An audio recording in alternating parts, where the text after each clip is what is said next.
Sundargarh block अंतर्गत मेघाग्राम पंचायत धुरकुड़िया ग्राम grammar अधिष्ठात्री देवी मां मंगला पवित्र मकर संक्रांति उत्सव एवं त्रिदिनात्मक महायज्ञ अनुष्ठित होती।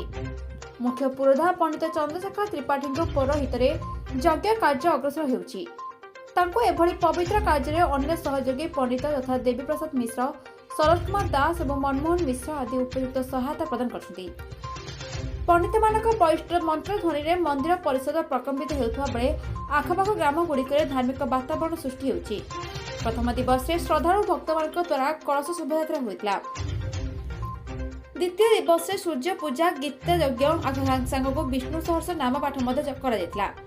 तृतीय दिवस बा शेष दिवस में मां चंडीजाक कार्य होगा सहित अपराह 4 घटिका 30 मिनिट समय यज्ञ पूर्णाहुति कार्य समापन हो। पूर्व वर्ष मानक हजार हजार संख्यक भक्त आनंद बजार प्रसाद सेवन व्यवस्था कर कोविड कटकणा चलित वर्ष 200 भक्त मंदिर परिसर में प्रसाद सेवन व्यवस्था कराई।